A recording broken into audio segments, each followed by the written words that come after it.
എൽസീസ് കിച്ചണിലേക്ക് സ്വാഗതം. ഇന്ന് നമുക്ക് ഒരു മാവുണ്ട ഉണ്ടാക്കാമെന്ന് വിചാരിച്ചു. മാവുണ്ടെന്നോ അരിയുണ്ടെന്നോ ഒക്കെ പറയാം. അപ്പം അതിന് വേണ്ട സാധനങ്ങളാണിത്.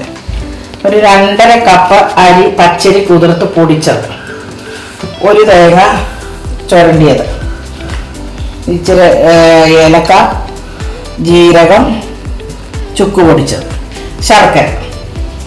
ഇതിപ്പോൾ നമ്മൾ ആദ്യം തന്നെ ഈ ഇതിനകത്തിലോട്ട്, ഈ പൊടിക്കകത്തോട്ട് നമ്മൾ ഈ തേങ്ങ അങ്ങ് ഇടും. തേങ്ങ എല്ലാം കൂടെ പൊടിക്കകത്തോട്ട് അങ്ങ് ഇടാം. ഇട്ട് അരിപ്പൊടിയും കൂടെ നല്ലോണം അങ്ങ് മിക്സാക്കും. ഇച്ചിരി ജീരകവും കൂടെ ഇതിനകത്തിലിടും. നല്ലോണം അങ്ങ് മിക്സാക്കും. നല്ലോണം മിക്സാക്കി നല്ലവണ്ണം നല്ല മിക്സാക്കിയിട്ട് നമുക്ക് ഒരു 10 മിനിറ്റ് ഇതിങ്ങനെ വെച്ചേക്കാം. അത് കഴിഞ്ഞിട്ട് നമുക്കിത് 10 മിനിറ്റ് നമ്മൾ ഇതാക്കി വെക്കണമെന്ന് പറഞ്ഞില്ലേ, ഇത് പുരട്ടി 10 മിനിറ്റ് വെച്ച് കഴിഞ്ഞുള്ള ഇതാണ്. നമുക്കിനി ഇത് ഉരുളിക്കകത്തോട്ടിട്ട് നമുക്കിത് വറക്കാം. പൊടി നല്ലവണ്ണം ആകുന്നത് വരെ വറക്കണം. ഒരു പരുവമുണ്ട്. ആകുമ്പോൾ പൊടി വറുത്ത് ഈ ഗോൾഡൻ കളറായി. ഈ പൊടി ഓഫ് ചെയ്യാൻ പോകും. ഗോൾഡൻ കളറാവുന്നത് വരെ നമ്മൾ വറക്കണം. കണ്ടോ, ഈ കളറിൽ നമ്മൾ പൊടി ഓഫ് ചെയ്തിട്ട് ഇനി പണിയുണ്ട്. ഇത് ഇനി ഇടഞ്ഞിട്ട് ചെറിയ കണ്ണാപ്പയ്ക്കകത്തിട്ട് ഇടഞ്ഞാൽ മതി. അത് കഴിഞ്ഞിട്ട് ആ തരി ഉണ്ടെങ്കിൽ വീണ്ടും നമ്മൾ പൊടിക്കണം.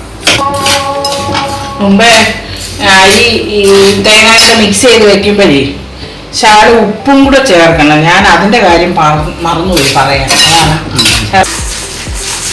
ഇത് നമുക്കൊന്ന് ഇടഞ്ഞെടുക്കണം. ഈ വറുത്ത പൊടി തരിയുള്ളത് വീണ്ടും നമുക്ക് പൊടിക്കണം. ഇനി ശർക്കര, നമുക്ക് പൊടിയെല്ലാം പൊടിച്ചു കഴിഞ്ഞു. ഇനി നമ്മൾ ശർക്കരയൊന്ന് പാവ് കാച്ചണം. ഒരുപാട് കട്ടിയാകരുത്. എന്നാൽ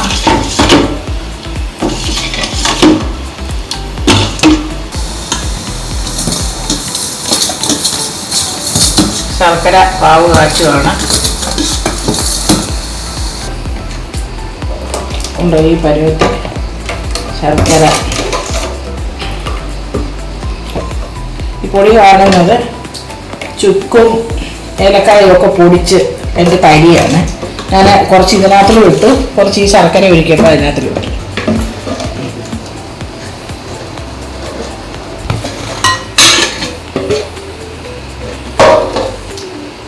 നല്ലപോലെ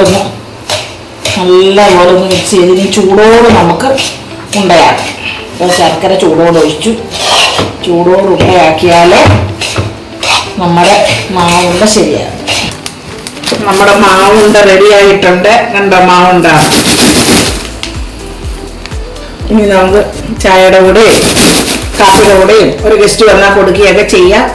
നമ്മുടെ മാവുണ്ട റെഡി.